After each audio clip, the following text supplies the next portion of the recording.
안녕하세요. 승리한 상 가족 여러분. 오늘은 죄송합니다. 오늘은 사도행전 5장 말씀을 보도록 하겠습니다. 11월 달임에도 불구하고 저희들이 아직 10장 말씀을 10월 말씀을 못 끝내고 있습니다. 오늘 이 시간에 저희들 5장 말씀을 끝내고 11월 달 말씀인 6장, 7장도 저희 한 장씩 강의가 나오도록 하겠습니다. 지금 계획은 다음 주 중에 12장까지 각 장별로 강의를 모두 업로드에 드려서 승리한 삶으로 말씀을 묵상하시기 전에 전체적인 내용을 한번 살펴보는 시간을 가질 걸로 지금 계획을 하고 있고요. 아시다시피 승리한 삶은 박유일 목사님의 구속사로 조망한 성경 연속 강의집 사도행전 1, 2, 3권을 통해서 구성되어 있습니다. 그래서 저희들 내년도 스케줄이 나왔습니다. 내년도에 저희들 마태복음을 시작을 해서 학계 말라기 신약을 한번 나가면 구약을 나가고 구약을 나가면 신약을 나가서 지금 현재 계획에 잡힌 걸로는 사도행전 13장부터 28장까지 말씀이 내년도 6월에서 죄송합니다. 펜이 안 나오고 있네요. 6월과 7월에 저희들 실행이 될 계획입니다. 그래서 6월과 7월에 이 2권 이후의 부분 12절에서 28절까지가 6월과 7월 2016년 집회 있고요. 사도행전 말씀이 끝나면 이미 예고되어 있던 대로 12월 때는 요나와 마태복음 1에서 3장이 되어 있고요. 2월에서부터 3월까지 내년도 3월이 부활절이 있습니다. 그래서 3월까지 마태복음 말씀으로 예수님의 생애를 우리 올해 벌써 내년도 갈 생각을 하고 있네요. 올해 요한복음을 통해서 예수님의 생애 전반을 살펴본 것처럼 내년도 초에는 마태복음을 통해서 다시 한번 복음서를 통해서 예수님의 생애를 다시 한번 조망하는 시간을 갖고 그 다음에 4월과 5월에 요엘에서 아모스를 간 다음에 6, 7월에 사도행전 나머지 부분 합니다. 그 이후에 다시 구약의 다니엘서로 넘어가고 제가 아주 오래전에 했던 10월, 11월에 히브리서를 다시 하게 됩니다. 그리고 12월에 학개와 말라기로 2016년 스케줄이 준비가 되어 있습니다. 내년도에는 올해 처음 이렇게 포맷을 바꾸면서 강좌 위주로 좀 편성이 되었는데 내년도에는 좀 더 이것이 좀 더 체계화되고 세련되고 또 여러분들이 학업을 하는데 좀 더 다양한 그 자료를 보실 수 있게 저희들이 준비해 보도록 하겠습니다. 이를 위해서 계속적인 기도 부탁드리겠습니다. 자, 그러면 아시다시피 저희들 지금 현재 사도행전은 이중 구조로 보고 있습니다. 1에서 12장까지 베드로 행전으로 보고 있고 12장에서 28장까지 바울 행전이라는 이 인물 중심의 이중 구조로 저희들이 보고 있으면서 이것을 볼 때 저희들 계속 반복해서 얘기하는 거지만 무엇을 보자 그랬죠? 이 두 사도를 통해서 나타나시는 성령의 행전, 성령의 일하심을 보자 그랬죠. 그래서 그 안에 일하심에 교회가 없을 수 없어요. 교회가 항상 중심이 돼 있다는 것을 우리가 지금 4장까지의 말씀을 보고 알았어요. 그리고 그 교회 안에는 오로지 은혜로 이루어지는, 그래서 말하게 하심도 성령의 역사고 듣게 하심도 성령의 역사라는 거예요. 그리고 나서 저희들 4장에서 굉장히 중요한 이 사건이 발생하게 됩니다. 이 4장 말씀을 우리가 조금 정리하고 교회 내에서 이루어지는 무엇을 지금 얘기하고 있는지 우리가 좀 살펴보면은 4장 말씀에서 이미 얘기를 했지만 5장 들어가면서 다시 한번 복습을 하고 그 기준으로 이 성경이 얘기해주고 있는 교회의 기준이 무엇인지 아는 상태에서 우리가 이 교회의 여러 가지 문제를 대했을 때 이 문제 해결 방식이 해결의 그 키가 어디에 있는지 우리가 흔들리지 않고 바로 갈 수 있거든요. 그래서 4장에 나타난 주요한 사건의 내용을 보면은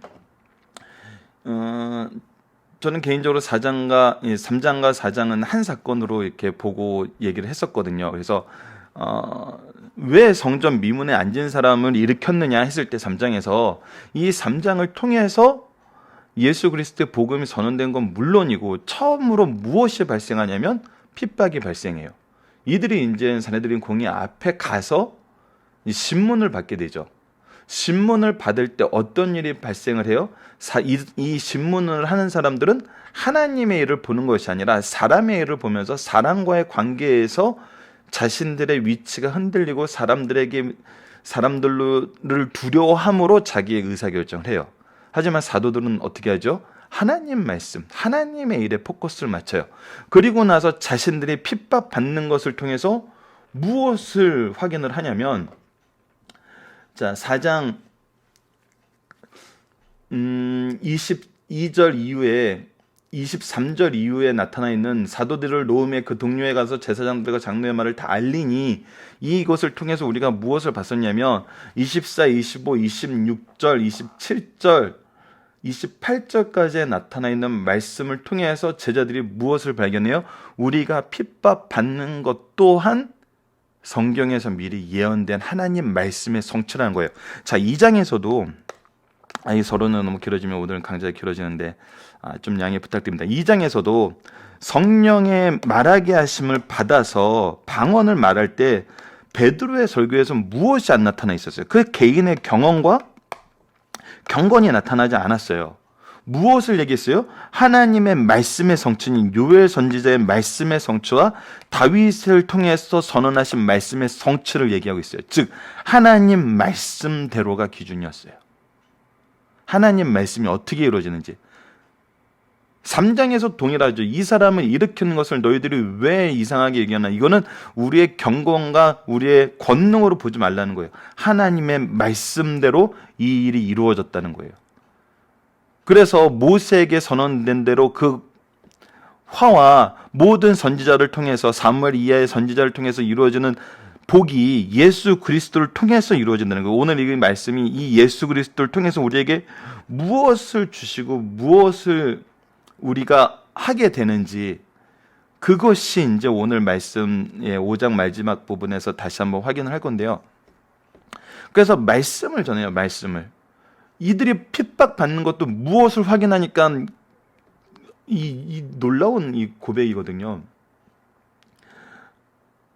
자, 저는 이 4장에서의 이 고백이 너무나 이 정말 간격이 벅차는 그 고백이라는 것을 좀 느낄 수 있는 게, 24절을 보면 4장 24절은 그들이 듣고 한 마음으로 하나님께 소리를 높이 이르되 대주제여 천지의 바다와 그 가운데 만물을 지으신 이유.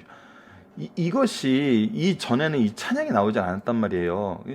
근데 이 부분에 이 찬양이 기록되어 있다는 것은 고난 중에서 발견하게 되는 하나님의 뜻의 이 섭리를, 약속을 이루심이 우리가 은혜 가운데 있을 뿐만 아니라 세상으로부터 고난을 당할 때도 고난을 당할 수밖에 없죠. 왜? 사람들은 하나님을 보지 않고 사람을 보면서 자기 입장에서 얘기를 하니까 하나님의 뜻과 충돌할 수밖에 없어요. 그런데 그 가운데서도 하나님께서 하시고자 하시는 일이 무엇이냐면, 우리가 고난받게 됨을 미리 얘기했었고, 단순히 고난 받는 걸로 이 사람들이 찬양을 한 게 아니죠. 고난 받는 중에서도 무엇이 이루어짐을 경험하고 온 거예요. 그들이 지금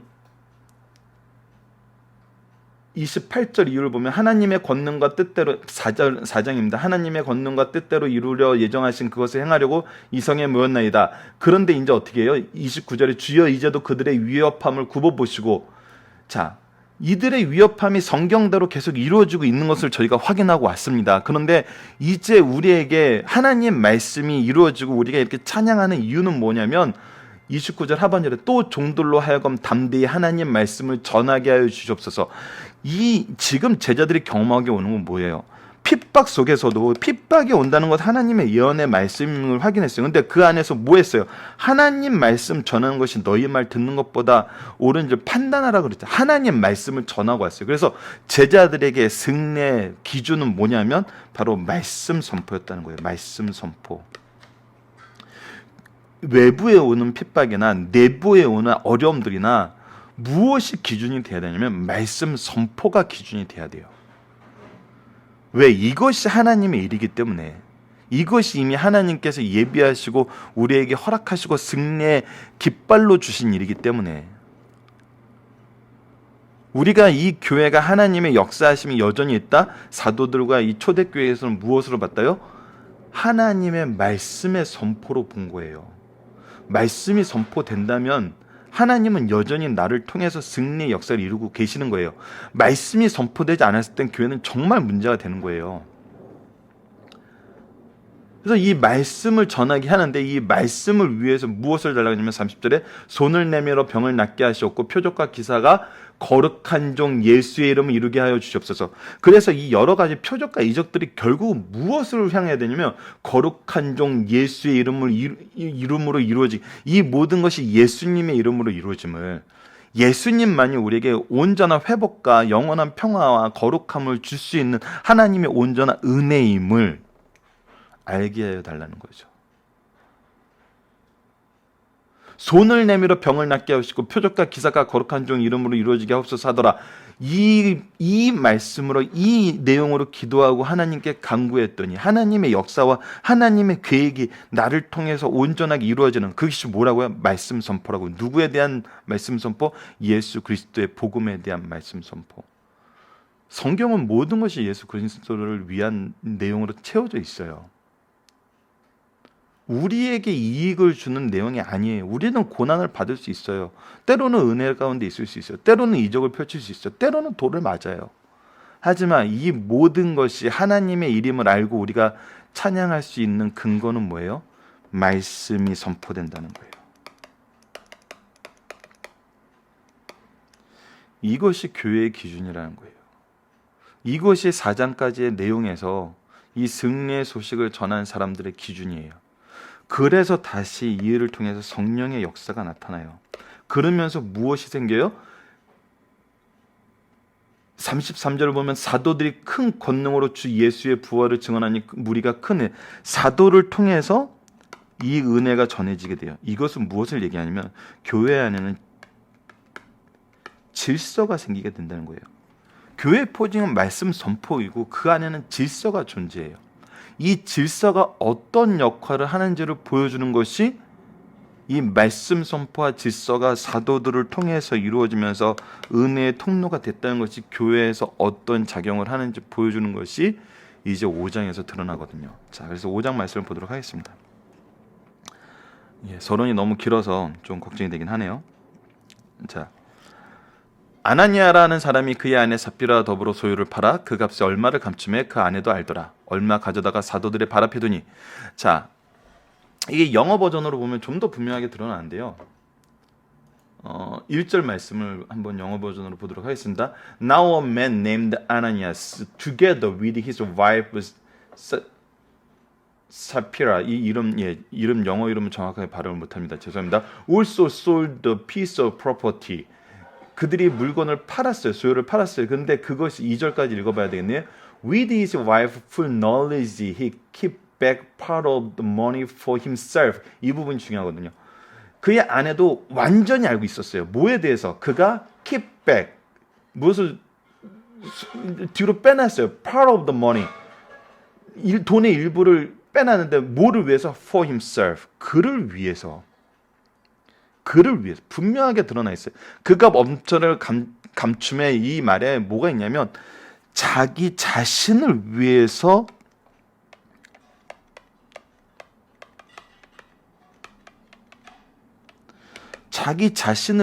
감췄다는 그 말의 의미가 표현되어 있거든요.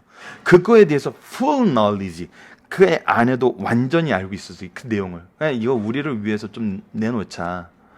그러니까 누구를 위해서 이 일을 하고 있어요? 결국 나를 위해서 하고 있어요. 나를. 기준이 여전히 나에게 있어요.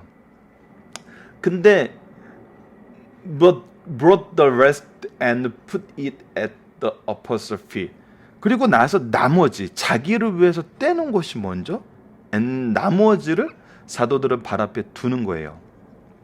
자, 베드로가 이르되 아나니아여 어찌하여 사탄이 내 마음에 가득하여 내가 성령을 속이고 땅값 얼마를 감췄느냐. 이거는 누구의 얘기죠? 베드로가 이 일을 알 수가 없잖아. 이건 성령께서 얘기하시는 거예요.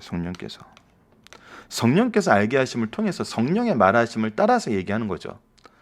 이거에 대해서 나를 위해서 돈을 빼놨는데 그것을 앞에 내놓는다는 것은 성령을 위해서 일한다는 거거든요.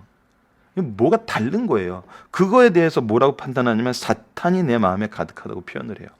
그리고 그것에 대해서 무엇이라고 했냐면 성령을 속인 것이라고 얘기해요. 자, 4절 말씀이 참 우리나라 말로는 좀 이해하기 힘들어요. 땅이 그대로 있을 때에는 내 땅이 아니며 판 후에도 내 마음대로 할 수가 없더냐? 어찌하여 이를 내 마음에 두었느냐? 사람에게 거짓말한 것이 아니라고 하나님께로다. 자, 이 말씀에 대해서는 좀 나눠볼 부분이 많이 있는데 우선 이게 한국말로 표현하면은 좀 답답할 수가 있어요. 땅이 그대로 있을 때는 내 땅이 아니며, 자, 이 얘기가 땅이 있을 때 그것이 네 거라는 뜻인지 네 것이 아니라는 뜻인지, 판 후에도 내 마음대로 할 수가 없더냐, 판 후에도 내 거라는 것인지 내 거가 아니라는 것인지, 자, 이것이 좀 이렇게 좀 이해하기 어려울 수가 있는데, 이것을 이제 영어 버전으로 보면요, 영어 버전 너무 좋아하진 않는데 그래도 didn't it belong to you before it was sold? 그러니까 didn't it? 이 부정 의문이잖아요. 그거는 강한 긍정을 얘기하거든요. 야, 이것이 팔기 전에 네 거 아니었어? And after it was sold, 이것이 팔린 후에도 wasn't the money and your deposits? 야, 그 다음에 그걸로 받은 그 돈도 네 거 아니었어? 그러니까 팔기 전과 후 모두 무슨 뜻이라고요? 네 거였다는 거죠. 네 거. 근데 자, 이것이 되게 중요해요. 유대인의 전통적인 사상에서는 이 분깃 하나님이 주신 거거든요. 그래서 이 분깃에 대한 권리를 하나님이 그 사람에게 주셨어요. 그래서 그 사람이 이걸 경작해요. 그래서 하나님의 주신 분깃은 우리에게 유업이 되는 것이죠. 근데 이걸 가지고 이것을 이제 그 마음속에 사탄의 준 마음으로 그 사탄의 속임수를 받고 있는 거예요. 자, 이 부분에 대해서 이제 박유일 목사님 강해집 설명을 한번 읽어드리도록 하겠습니다. 3절 말씀, 4절 말씀. 이 말씀의 근본적인 뜻은 그들의 재산의 일부만 바쳤어도 훌륭한 결정에 전부를 바쳐야 한다는 교회에 즉 간접적으로 암시하거나 강요하지 않았다. 이 재산을 팔기 전이나 판 후에도 헌금은 성도의 임의로 하는 것이며 사유재산을 분명히 교회가 인정하고 있음을 보여준다. 오히려 이것이 너의 소유 아니었냐고 물어보는 거예요. 그래서 사유재산을 인정해요. 이 부부의 잘못은 하나님의 눈을 속이려는 점에서 가장 어리석은 죄였고 성도의 진실과 성실이 무너지게 한 죄였다는 거예요. 하나님 앞에 모든 것이 탄론할 수밖에 없고 하나님 앞에 탄론하면 사람들에게까지 완전히 공개이 된다는 사실을 모르고 있었다는 거예요. 앞서 지적한 대로 예루살렘 교회의 유무상통은 공상다회 같은 강제성이나 위협, 폭력 등으로 이루어진 것이 아니에요. 이것은 은혜예요. 자, 하나님의 은혜를 자신의 의로 포장을 하려고 그러거나 하나님의 일하심을 자기의 일로 포장하려고 하는 거, 이것이 오히려 위선이 되는 거거든요. 이것이 사탄의 조정이 되는 거거든요. 그래서 우리가 겉모습을 보고 판단할 수 없어요. 하지만 중심을 아시는 하나님께서는 이것을 아시고 속일 수가 없어요. 아시고 드러낸다는 거예요. 자, 그런데 이것을 제가 이제 4장하고 연결해서 보자고 하는 것은 이런 죄가 드러나게 된 이유가 뭐냐요, 이유가. 왜 4장 말미에 바나바가 사도들 발 앞에 이 제물을 드리게 됐나요? 이것은 하나님께서 역사하심이 사도를 통해서 나타나고 있기 때문에 하나님께서 주신 질서를 교회가 자연스럽게 받아들일 수밖에 없었다는 거예요. 이들이 만약에 자기들 나름대로 자기들이 이것을 분배했다고 봐요. 이런 사탄의 게임에 넘어가서 자기 의를 드러내려는, 성령의 은혜가 아니라 자기 의를 드러내려는 이 일이 이게 걸러졌겠냐는 거예요. 그래서 말씀 선포와 하나님께서 주신 질서를 통해서 우리가 알게 되는 것은 뭐냐면 성령의 일하심이 무엇인지 말씀 선포를 통해서 알게 되고 이 질서를 통해서 죄의 오염을 막는다는 거예요. 말씀과 질서가 교회 안에서 항상 굳건히 자리 잡아야 된다는 거예요. 자, 아나니아가 이 말을 듣고 엎드려서 혼을 떠난 이 일을 듣는 사람이 다 크게 두려워하였더라. 젊은 사람들이 일어나 시선을 사매고 나가 장사하더니 3시간쯤 지나 그의 아내가 그 일어난 일을 알지 못하고 들어오니 베드로가 이르되 그 땅 판 것이 이것뿐이냐 내게 말하라 하니 이르되 예 이것뿐이니라 하더라. 이번에는 더 또 직접적으로 그 죄를 지적하면서 무엇을 이끌어내려고 그래요? 회개를 이끌어내려고 그래요. 하지만 여전히 이것뿐이니라 하면서 회개가 없는 삶을 살아요. 이 굉장히 중요한 부분이거든요. 하나님께서는 이 교회의 죄의 오염을, 교회가 죄에 오염되는 걸 좋아하지 않으세요. 그래서 교회 안에서 믿는 사람들에 대한 하나님의 심판이 더 엄미하실지도 몰라요. 그래서 우리 많은 신앙의 선조들이 그렇게 얘기하시잖아요. 우리가 하나님의 심판 받는 것을 두려워하고 무서워하고 그것을 우리가 불평하면 안 된다고. 하나님이 우리를 사랑하시는 뜻이거든요. 왜? 이 죄를 용납하지 않으시기 때문에. 무엇을 위해서?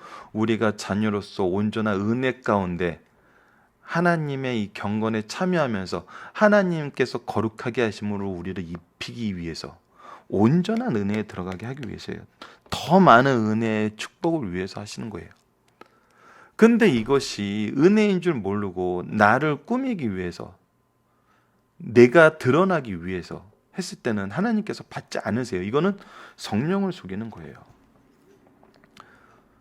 베드로가 이르되 너희가 어찌 함께 꾀어 주의 영을 시험하려 하느냐. 근데 이것이 참 죄의 특징이라는 거예요. 죄의 모습은 함께 깨게 돼요. 이것은 뭐 창세기에서도 나오잖아요. 이 일로 인해서 하나님에 향한 두려움이 생기거든요. 이것은 무엇으로 이루어지냐면 바른 질서로 이어져요. 교회 안에서, 신앙 안에서. 무엇에 대한 질서? 하나님과 나와 관계에 대한 질서. 교회 안에서 지도자와 성도에 관한 질서, 치리에 관한 질서, 말씀 순종에 대한 질서. 교회는 질서가 있어요. 그리고 말씀이 있어야 돼요. 자, 이것이 이제 이 이후의 말씀에서 어떻게 드러나는지. 자, 1절, 2절에서는 누가 무엇을 어떻게 왜 한 것이 기록되는. 아나니아와 삽비아가 무엇을 했냐면 돈을 떼놨어요. 그리고 이것을 서로 알았어요. 합심해서 한 거예요. 왜 한 것이냐면 그를 위해서 한 것이라고 기록되어 있어요. 베드로 사도는 이 일을 어떻게 말해요? 이거는 사탄이 마음에 가득한 거라고 얘기해요. 그래서 사탄이 마음에 강력하여 성령을 속이는 것을 책망한 것인 거예요. 이 일의 결과는 무엇이냐면 결국은 그 사람이 죽음을 당하는 거예요. 하나님의 이 엄미한 심판을 받는 거거든요. 베드로가 삽비라에게 다시 물어본 이유는 무엇일까요? 이것은 회개를 촉구하는 거였어요. 삽비라의 거짓말에 대해서 베드로가 책망한 것이 무엇인가요? 그래서 하나님의 영을 시험하는 거였어요. 그것도 함께. 이거 굉장히 주의해야 되는 거거든요. 이 질서를 무너뜨리고 하나님 앞에서 성령을 속이려는 행동에 동참하지 마세요, 여러분. 이 일로 사람들은 어떤 마음, 두려운 마지막에 하나님은 이 모든 일을 어떤 질서 속에서 이루시냐면 하나님이 정해놓은 이 사도권에 대해서, 칠위권에 대해서 모든 것이 하나님의 질서 안에서 이루어질 때 이것이 교회 안에서 바르게 세워진다는 거예요. 그래서 우리는 교회 안에서 이 질서를 아는 것이 굉장히 중요해요. 자, 그러면 다음 부분으로 넘어가 보도록 하겠습니다. 근데 이 질서가 세워지고 난 다음에 어떤 일이 생기냐면, 자, 사도들의 손을 통하여 민간의 표적과 기사가 많이 일어나며 믿는 사람이 다 마음을 같이하여 솔로몬 행각에 모이고. 자, 이 교회의 칠위 안에서 어떤 일이 생겨났냐면 사도들의 손을 통해서, 사도들의 손을 통했다는 것 말 자체에서도 하나님께서 얘기하고 계세요. 120명의 다락방이 있었어요. 120명의 성령의 말하심을 통해서 전 세계에서 온 이 사람들에게 복음을 전했어요. 근데 하나님께서 사도들의 손을 통해서 이 일이 이루어지게 하세요. 이 질서를 얘기하는 거예요, 질서. 이 교회 안에서 질서, 이 1장에서부터 계속 이 질서 얘기는 지금 반복되고 있어요. 왜 6월절에 갈 만한 거리에서 예수님께서 승천하셨는지. 예수님은 여전히 교회의 질서를 계속 지켜야 되는 걸 보여주고 있어요. 왜 베드로가 보선에 대해서 얘기하고 있는지 말씀의 근거로 치료해야 할 질서를 잡는 거거든요. 근데 이 일이 있을 때 어떤 일이 나냐면 그 내적으로는 마음을 같이하여 솔로몬 행각에 모이는 일이 일어나요. 그리고 외적으로는 나머지는 감히 그들과 상종하는 사람이 없었다. 어떤 일이 있어요? 백성이 칭송을 받아요. 그랬더니 외적으로 경험하게 되는 건 뭐예요? 믿고 죽게 나오는 자가 더해지는 거예요. 남녀의 큰 무리가 왔어요. 외적으로 나타나는 그 결실은 뭐예요? 은혜는 뭐예요? 병든 사람들이 고침을 받고 더러운 귀신 들리는 사람에게 괴로움 받는 사람들이 나음을 얻어요. 이것이 이 교회 안에서 이루어지는 거거든요. 주께로 나와 주님을 향한 말씀의 그 능력을 경험하고 이 경험된 모든 것은 사람들에게 축복의 통로로 나가게 돼 있어요. 이것은 우리가 구속사의 이 여정에서 분명히 드러나는 거예요. 하나님께서는 그 종을 선택하시고 선택하세요. 이거는 뽑힌 게 아니에요. 그냥 하나님이 주권적으로 선택하시는 거예요. 그리고 나서 이 사람들에게 하나님의 일을 위임하세요.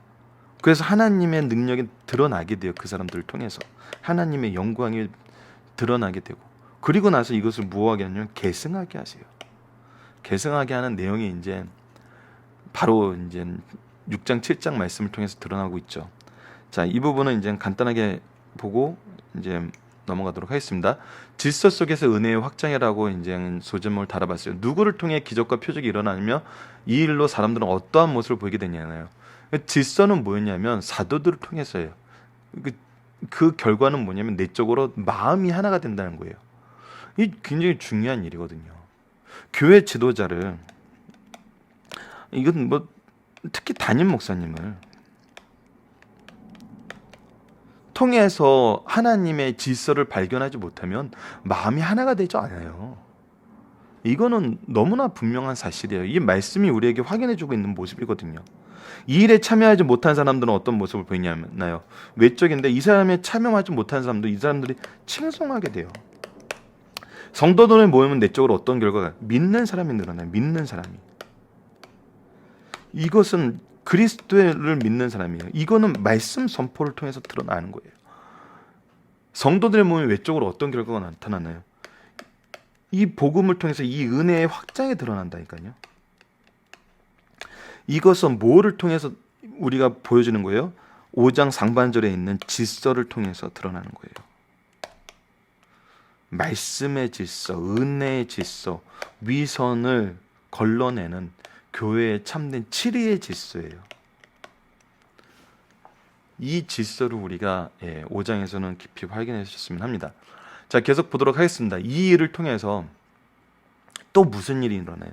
핍박이 일어나요. 자, 간단하게 읽어보세요. 대제사장과 그와 함께 있는 사람들, 즉 사도행전의 당파가 다 마음의 시계가 가득 일어나요. 무엇 때문에 제자들을 가뒀어요? 시기함이에요. 시기함. 근데 이 시기함이 무엇이었냐는 거예요. 나보다도 하나님과 가까운 거에 대한 시기함이나요? 이게 아니라는 거죠.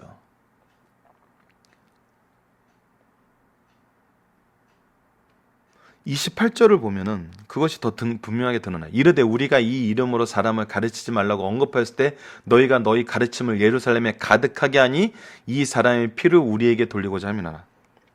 우리의 잘못을 지적하는 것이 하나님 앞에서 자기의 잘못을 회개하는 자라면 이것을 인정할 수밖에 없어요. 하나님 앞에 선 사람이 이걸 인정해요. 근데 이 사람은 하나님 앞에 쓰는 게 아니에요. 누구 앞에 쓰고 있어요? 여전히 백성들 앞에 쓰고 있어요. 백성들 앞에서 자기의 의를 드러내고 자기의 권력이 유지되는 걸 원하는 거예요. 하나님 앞에 쓸 생각이 없어요. 우리가 사도행전을 보면 분명히 구분해야 돼요. 하나님 앞에 선 사람들의 모습과 사람들 앞에 선 사람들의 모습이 사도행전은 분명히 드러나요. 지금까지 사도들의 모습은 어떤 모습이죠? 하나님 앞에 선 사람들의 모습이었어요. 아나니아 삽비라의 모습은 사람 앞에 쓴 거였어요. 그것이 나 자신이었죠. 이것은 계속 반복이 돼요. 근데 교회에서 말씀을 통해서 계속 강조하는 건 뭐냐면 하나님 앞에 서라는 거예요.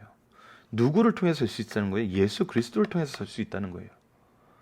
그것을 예수 그리스도께서 하나님 앞에 설 때 우리에게 당연히 나오게 된 게 뭐냐면 회개예요. 그래서 사도들의 모든 설교에 회개의 내용이 나와 있어요. 이거는 그 스데반 집사의 말씀은 더 강하게 드러나요. 회개를 선포할 수밖에 없을 때 지금 스데반 집사님을 통해서 이 말씀이 선언되거든요. 자, 그래서 오늘 이 파트를 보도록 하겠습니다.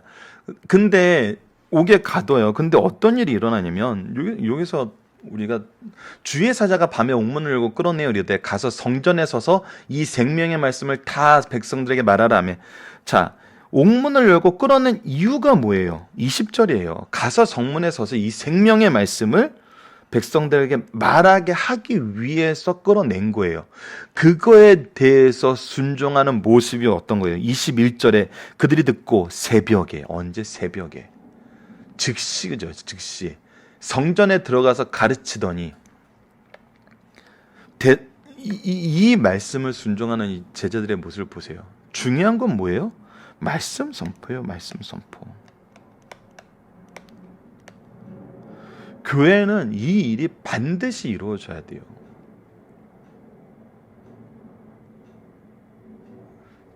이것이 성령께서 우리에게 역사하시고 이 천사를, 주의 사자를 통해서 우리를 구원하시는 이유라니까요. 이제 계속 보도록 하겠습니다. 대제사장들과 그와 함께 있는 사람들이 와서 공예와 이스라엘 족속의 원로들을 다 모으고 사람들을 옥에 보내어 사도를 잡아오라니. 아직 분위기 파악을 못해요. 무슨 일이 일어났는지 몰라요. 근데 어떻게 되죠? 부하들이 가서 옥에서 사도를 보지 못하고 돌아. 안 보여요. 근데 이르되 우리가 보니, 찾아봤어요. 안 보이니까. 옥은 든든하게 잠겼고, 분명히 옥은 잠겨 있고 지키는 사람은 문에 서 있는데 그 사람들이 없어요. 이게 성령의 역사심이었거든요. 근데 성전 맡은 자와 제사장들이 이 말을 듣고 의혹하여 일이 어찌 될까 하더니 사람들이 와서 알리되 보소서 옥에 가두었던 사람들이 성전에 서서 백성들을 무엇해요? 가르치고 있어요. 여전히 가르치고 있어요. 성전 맡은 자가 부하들과 같이 가서 그들을 다시 받으라. 강제로 못한, 이젠 강제로 못해요. 왜? 백성들이 돌로 칠까 두려움이 가득하였더라. 자, 이들은 여전히 누구를 두려워해요? 백성들을 두려워해요. 자신들이 하나님 앞에 서야 됨을 몰라요. 그들을 끌어다가 공회 앞에 세우니 대제사장들이 물어 이르되 우리가 이 이름으로 사람들에게 가르치지 말라고 언급하였을 때 너희가 너희 가르침을 예루살렘에 가득하게 하니 이 사람의 피를 우리에게 돌리고자 함이더라. 자, 무엇을 인정해요? 이 피 흘림이 옳지 않다는 것을 인정하고 있어요. 베드로와 사도들이 대답하여 이르되 사람보다 하나님께 순종하는 것이 마땅하니라. 자, 계속 얘기해요. 이 지도자들은 누구 앞에 서 있어요? 사람들 앞에 서 있어요. 근데 사도들을 통해서 계속 무엇이 서는데요? 하나님 앞에 서야 됨을 얘기해요.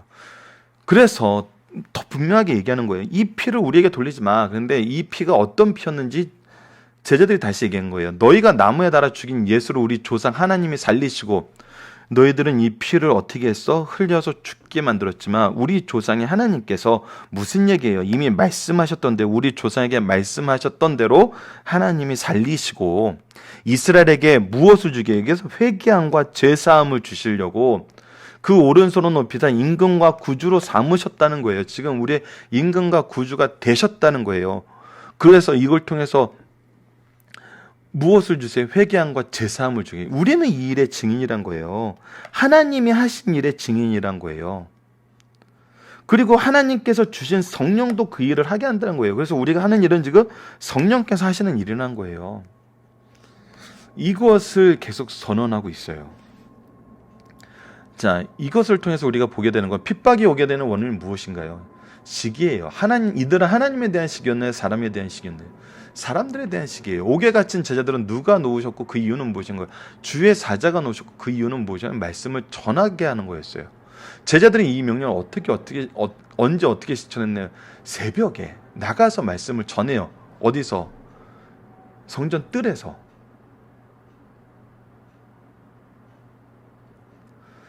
자, 그러면 계속 보도록 해요. 제자들이 가던 자들이 확인한 내용은 무엇이었나요? 그곳에 아무런 일도 없고 여전히 그들이 갇혔을 때 모습이 그대로 남아있는데 그들은 없다는 거예요. 그리고 그들이 말씀을 전하고 있다는 거예요. 제자들을 가둔 자, 성전 맡은 자, 제사장들은 여전히 누구를 두려워하죠? 백성들을 두려워해요. 백성들이 무서워서 이 사람들을 놓아준 거예요. 어떻게 놓아준 게 아니라 강제로 가지 못한 거예요. 예. 그리고 나서 이들은 제자들이 말씀을 전하지 못하게 하는 이유는 무엇이냐면 예수에 대해서 자기네들이 책임지지 않기 위한 거거든요. 잘못을 알고 있는 거예요. 이에 베드로는 누구의 뜻에 따라 누구의 말씀을 전해? 하나님의 뜻에 따라 하나님의 말씀을 전해. 이 얘기는 뭐예요? 하나님 앞에 서라는 거예요. 이 말씀이 전하는 내용은 무엇인가요? 예수 그리스도가 우리의 구주되고 임금되었고 우리로 하여금 생명을 얻게 하신다는 거예요. 회개해야 된다는 거예요. 제사장들은 자신의 죄를 어떻게 하면 없이 할 수 있다고 생각하고 있나요? 이 사실을 감추면 없이 할 수 있다고 생각해요. 제자들은 어떻게 해야 죄의 용서를 받는다고 생각해요? 하나님 앞에 서고 예수 그리스도를 통해서 죄사함을 받아야 된다는 거예요. 이게 이제 정말 하나님 앞에 서지 않는 사람과 하나님 앞에 선 사람들의 명확한 특징이죠. 그들은 감출 수 있다고 생각하고 감춰요. 감추기 위해서 뭐예요? 잡아 가두고 폭력을 행사하는 거예요. 근데 이 죄는 어떻게 해야 해결이 돼요? 하나님 앞에 서야 돼요. 은혜가 오야 돼요. 회개가 있어야 돼요. 예수 그리스도께서 이것을 주세요. 자, 마지막 부분입니다. 그들이 듣고 크게 노하여 사도들을 없애고자 할 때, 자, 이제 죄가 지적받으니까 하나님 앞에 서지 못한 사람들은 어떤 결과가 나와요? 항상 핍박을 도발하고 우리를 죽이려고 해요. 이때 하나님께서 어떻게 하시냐면 가말리엘을 쓰세요. 바리새인 가말리엘은 율법 교사로 모든 백성에게 존경받는 자라 공회 중에 일어나 명하여 사도를 잠깐 밖에 나가게 해서 가말리엘을 어떻게 하는데 쓰냐면 이 사람들 앞에 서서 사람들의 입장만 보는 이들에게 누구의 모습으로 누구를 봐야 된다고 가르치냐면 하나님을 봐야 된다고 가르쳐요. 자, 봅시다. 말하되 이스라엘 사람들아 너희가 이 사람에 대해 어떻게 하려는지 조심하라. 무엇을 조심하라는 거예요? 하나님의 뜻이 무엇인지 아는 일에 조심하라는 거예요. 이전에 드다가 일어나 선전하여 사람들이 약 400명 따르니 그가 죽임을 당하며 따르던 모든 사람들이 흩어져 없어졌고 그 후 호적을 때 갈릴리의 유다가 일어나 백성을 껴 따르게 하다가 그도 망한즉 따르던 모든 사람이 흩어졌느니라. 자, 하나님의 일이면 흩어지게 된다는 거예요. 하나님께서 아니라고 얘기하시면 이제 내가 너희에게 말하는 이 사람을 상관하지 말고 버려두라. 이 사상과 이 소행이 사람으로 났으면 무너질 것이오. 자, 이것이 우리 교회에서 선언하는 말씀입니다. 우리 교회가 성령의 역사하심과 성령의 인도하심에 따라서 말씀과 질서 속에서 이루어진다면 무너지지 않아요. 하지만 그렇지 않으면 무너져요. 만일 하나님께로부터 났으면 너희가 그들을 무너뜨릴 수 없겠고 사람들에 의해서 무너지지 않아요. 도리어 하나님을 대적하는 자가 될까 하노라. 이것이거든요. 하나님 앞에 서게 하는 이 말. 하지만 목사님은 이 부분에 대해서도 가말리엘에 대해서 아쉬운 부분을 드러내고 있어요. 이것을 알았더라면 지금 사도들을 통해서 나타나는 것은 하나님의 능력이거든요. 안전병이가 일어났어요. 병자들이 고침을 받고 있어요. 귀신 들린 자가 치료함을 받고 있어요. 누구예요? 하나님만 하실 수 있는 일이 드러나고 있어요. 그런데 하나님의 일로 선언되지 못하고 있다는 거예요. 그리고 그 이후에 믿었다는 그런 기록이 없는 것을 봐서는 참 안타깝게 해석하시는 분들 많이 있어요. 그러니까 이 부분을 우리가 봐야 돼요. 하나님께서는 어쨌거나 모든 사람을 쓰실 수 있어요. 왜? 하나님은 창조주이기 때문에. 그리고 사람들은 의를 행하든지 악을 행하든지 하나님의 영광이 드러날 수밖에 없어요. 의를 따르는 사람들을 통해서는 이 의로우심을 통해서 하나님의 의가 드러나고 악을 행하시는 자들을 통해서는 하나님의 의로 심판함으로 이 하나님의 영광이 드러나요. 결국 하나님의 의만 남아요. 자, 그 40절을 보면 그들이 옳게 여겼으면 놔줘야지. 어떻게 해서 놔줘요? 채찍질하여 예수 이름으로 말하는 것을 그만에 놓아줘요. 결국 핍박은 끊이지가 않아요.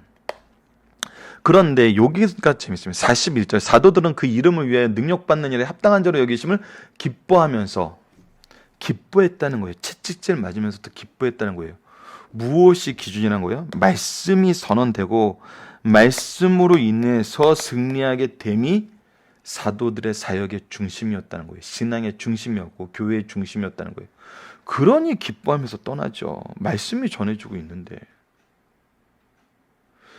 그래서 뭐를 해요? 그들은 날마다 성전에 있든지 집에 있든지 예수는 그리스도라고 가르치기와 전도하기를 그치지 않아요. 말씀 전하는 것이 그치지가 않아요. 이것이 성령의 역사예요. 성령의 승리하게 하심의 역사예요. 그래서 교회의 질서와 교회가 세상을 이기는 모습은 안전하게 거하고 교회가 잘 살게 되고 교회가 축복을 통해서만 이루어지는 것이 아니에요. 무엇이 선언될 때 우리 교회가 하나님께서 역사하시는 교회심을 느낄 수 있고 이런 교회가 세상을 이기는 승리를 경험할 수 있는데 무엇이라고요? 바로 말씀이 선언된다는 거예요. 예수 그리스도가 주시라는, 예수는 그리스도라고 가르치는 이 예수를 빼면 안 돼요. 요즘에 이 예수를 빼고 싶어하는 사람들이 너무 많아서 성경에 나와 있는 대로 더 강하게 얘기할 수밖에 없어요. 예수는 그리스도라고 가르치기와 전도하기를 그치지 아니하는 이 일이 하나님이 역사하고 계시고 구속이 우리에게 임했다라는 증거가 돼요. 왜? 무엇을 통해서? 말씀이 이것을 예언함을 통해서, 말씀이 이것이 이루어짐을 우리들에게 확증함을 통해서. 다른 것을 기준으로 삼지 말았으면 좋겠어요. 제자들의 설교에 제사장들이 보인 반응은 무엇입니까? 죽이려고 그랬죠. 가말리엘은 어떤 사람이에요? 모든 사람이 칭찬과 존경받는 사람이었어요. 가말리엘이 조심하라는 내용은 이 사람들로 하여금 누구를 바라보게 하는데 하나님을 바라보게 했어요. 이들은 지금까지 누구를 보면서 행동했나요? 사람을 보면서 행동했어요. 4장 2절 16절 5장 26절 28절 26절도 넣어야 되겠네요. 이 부분에 대해서 우리가 볼 수 있어야 돼요. 41절에 사도들이 예수님의 이름을 통해서 능력받는 것을, 능욕입니다. 능력받는 것을 왜 기뻐할 수 있었나요? 하나님의 말씀이 선언되고 이것이 하나님의 언약의 성취였기 때문이에요. 이것이 하나님의 일이었거든요. 능력 받았지만 이들은 이들에게 뭘 하고 왔어요? 말씀을 선언하고 왔어요. 그냥 능력 받고만 온 게 아니에요. 말씀을 선언하고 왔어요. 이것이 승리예요. 능력 받는 걸로 또 끝내시면 안 돼요. 이것은 우리의 죄 때문일 수도 있어요. 그래서 그거에 대한 우리가 분명한 기준은 이 말씀이 선언됐냐는 거예요. 자, 이제 마지막으로 2장, 3장, 4장, 5장에 나타나 있는 설교의 그 결론을 한번 봤으면 좋겠어요. 말씀 선포가 되면 항상 무엇이 따라오냐면 3장, 4장은 특히 한 편의 설교처럼 묶어서 그 의미상 연결이 되기 때문에 뭐 각각에서도 나타나고 있지만, 자 보도록 하겠습니다. 2장 베드로의 첫 번째 설교. 베드로가 이르되 너희가 회개하여 각각 예수 그리스도 이름으로 세례를 받고 제사함을 받으라. 그러면 성령을 선물로 받으리니 이 약속은 너희와 너희 자녀와 모든 먼 데 사람 곧 주 우리 하나님이 얼마든지 부르시는 자들에게 하신 것이라. 이거는 자사 존손 대대로 모든 사람에게 하는 거예요. 또 여러 말로 확증하여 권하여 이르되 너희가 이 패역한 세대에서 무엇을 받으라? 구원을 받으라. 회개와 죄사함을, 세례를 통해서 죄사함을 받고 성령을 선물로 받으면 구원이 있다는 거예요. 회개가 중심이 돼요. 3장 19절 26절도 그래요. 그러므로 너희가 회개하고 돌이켜 너희 죄 없이 함을 받으라. 이같이 하면 새롭게 되는 날이 주 앞에 이를 것이라. 26절 보면 하나님이 그 종을 세워 복 주시라고 너에게 먼저 보내사 너희로 하여금 돌이켜 회개케 하여 각각 그 악함을 버리게 하셨느니라. 자, 4장 말씀을 보도록 하겠습니다. 9장 4장 9절로 12절 만일 병자들에게 행한 착한 일에 대하여 이 사람이 어떻게 구원을 받았느냐고 우리에게 질문한다면 너희와 모든 이스라엘 백성은 알라 너희가 십자가에 못 박고 죄를 지적하죠. 하나님이 죽은 가운데 살리신 누구의 역사를 얘기해요? 하나님의 역사를 얘기해요. 나사렛 예수 그리스도의 이름으로 이 사람이 건강해졌느냐. 그래서 우리는 누구를 통해서만 구원을 얻는다? 예수 그리스도를 통해서만. 이 일을 위해서 무엇하라? 죄를 지적받았으면 회개하라. 이 예수는 너희 건축자의 버린 돌로서 집 모퉁이의 머릿돌이 되었으니라. 다른 이로서는 구원받을 수 없나니 천하 사람 중에 구원받을 만한 다른 이름을 우리에게 주신 일이 없음이라 하더라. 예수를 믿으라는 거죠.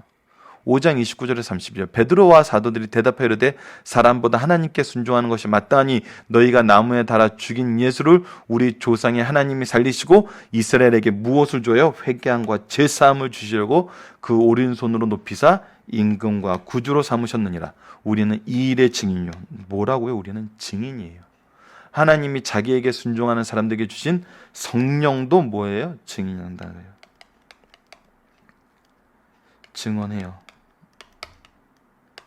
이 말씀을 통해서 우리가 교회 안에서 이루어지는 질서와 내용을 좀 더 구체적으로 묵상하시는 우리 승리한산 가족 여러분들 되었으면 합니다. 감사합니다.